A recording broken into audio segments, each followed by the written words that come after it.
Hey Aquarius, welcome to Pink Pearl Tarot. I'm Eleanor and your May reading is ready. This includes a theme with clarifiers, a week-to-week forecast, career and money, love, and then an affirmation for a badass. So the comment section is open if you have questions or feedback.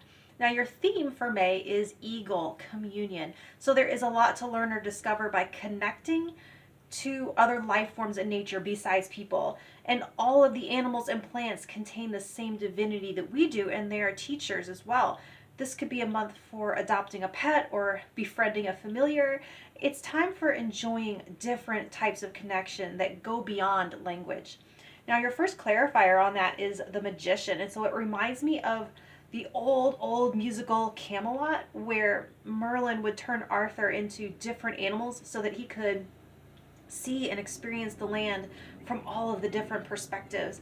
And in some of the other lore, he's actually equated with the life of Camelot, as both fall ill and are healed as one. So this is an expansion of consciousness and identity to include the natural world around you in your me or I. Second clarifier is the Eight of Pentacles reversed. So trying something totally different. And this could be really new to you and might sound a little woo-woo or odd. And yeah, I mean, they know they're inviting you out of your comfort zone to explore something you might not have thought of before. And it's okay if you don't know how or if you don't know anything about it. They're asking you to be teachable. And it's not meant to be hard work. It's supposed to be fun. It's supposed to take you off of autopilot, essentially. Now, the third clarifier is Knight of Cups reversed. So some sort of communion with nature or connection with an animal could offer something therapeutic to you, almost like an emotional support animal. And there's a need here to get in touch with some suppressed emotions and express yourself to a listening ear, even if you're spilling your guts to a fish. It's needed, I'm seeing. And if it's not animals, but more like a hike in nature, I still see it as helpful for unsticking some feelings, or I should say, as part of nature yourself. It might be your own intuition that you're communing with. So for week one, you have the Magician reversed, which is really interesting given that you have it upright here too. So my little spiel about the Magician in reverse is, in the upright, the magician on stage creates something out of nothing. He pulls the bunny out of the hat, and then reversed, the magician on stage also makes things disappear, unmanifesting and sending things back into non-being. So this is like writing messages on paper just to burn them and send something back to the universe, or surrendering an outcome to God's will, or if there's another term that if you have a preferred one. But like when you're not sure if a challenge is posing a test of your strength or your will or of grace, this card answers that it is grace.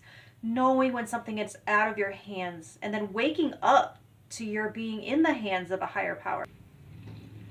This is why it's so important right now to try to make contact with that in a material and living way versus a conceptual or abstract way, because you can feel safer trusting something that you know or have an affinity or relationship with. Now for week two, you have the Three of Cups. This could be a really social time. Coffee, brunch, the club. This represents usually your human support system, which they're not saying to neglect because you're also strengthening other support systems. So you're not called into some kind of solitary hermit mode here to commune with nature. New friendships can be formed under this energy, and this shows you being surrounded by those with whom you belong, those with whom you don't have to do anything special to fit in with. And this is just my humble opinion, but I think friendship is so underrated, and because of how highly valued romantic love can sometimes be, these relationships suffer from being put secondary. And from what I hear, loneliness is becoming a real world problem out there. So nurture that in that second week. Now for the third week, you have the Eight of Cups reversed.